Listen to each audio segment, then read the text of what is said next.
त्याग व बलिदान के अनूठे उदाहरण प्रस्तुत किए। उनके शौर्य और पराक्रम के बल पर ही आज हम और आप आज़ादी की सांस ले रहे हैं। मैं उन सभी अमर सेनानियों की पावन स्मृति को श्रद्धापूर्वक नमन करता हूँ। अनेक देशों की तरह हमारे राष्ट्र को भी विदेशी हुकूमत के दौरान बहुत अन्याय और अत्याचार सहने पड़े, परंतु भारत की विशेषता यह थी कि गांधी जी के नेतृत्व में हमारा स्वाधीनता आंदोलन सत्य और अहिंसा के सिद्धांतों पर आधारित रहा। उन्होंने तथा अन्य सभी राष्ट्र नायकों ने भारत को औपनिवेशिक शासन से मुक्त करने का मार्ग तो दिखाया ही, साथ ही राष्ट्र के पुनर्निर्माण की रूपरेखा भी प्रस्तुत की। उन्होंने भारतीय जीवन मूल्यों और मानवीय गरिमा को पुनः स्थापित करने के लिए भी भरपूर प्रयास किए। अपने गणतंत्र की विगत 75 वर्षों की यात्रा पर जब हम नज़र डालते हैं तो हमें यह गर्व होता है कि हमने प्रगति पथ पर काफ़ी लंबी दूरी तय कर ली है। गांधी जी ने हमें यह सिखाया है कि गलत दिशा में तेज़ी से कदम बढ़ाने से अच्छा है कि सही दिशा में धीरे ही सही लेकिन सधे हुए कदमों से आगे बढ़ा जाए।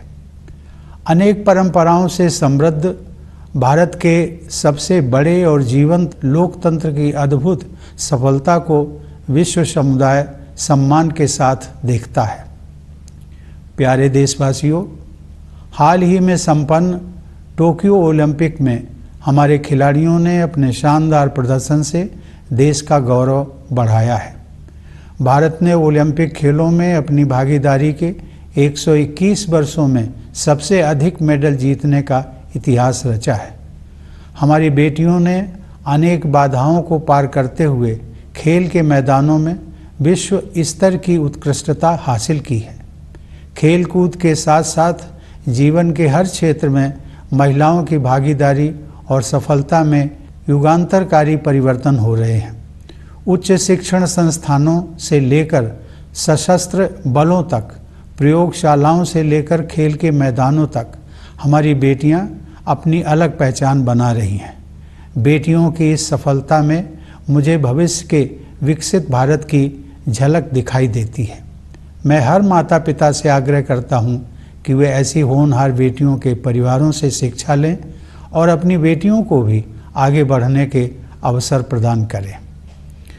पिछले साल की तरह महामारी के कारण इस वर्ष भी स्वतंत्रता दिवस समारोह बड़े पैमाने पर नहीं मनाए जा सकेंगे, लेकिन हम सबके हृदय में हरदम भरपूर उत्साह बना हुआ है।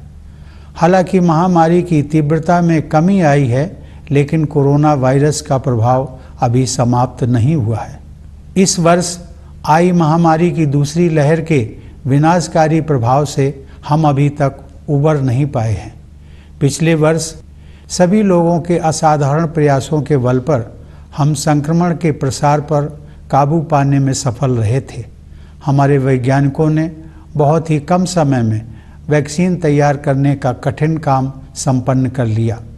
इसलिए इस वर्ष के आरंभ में हम सब विश्वास से भरे हुए थे, क्योंकि हमने इतिहास का सबसे बड़ा टीकाकरण अभियान शुरू कर दिया था।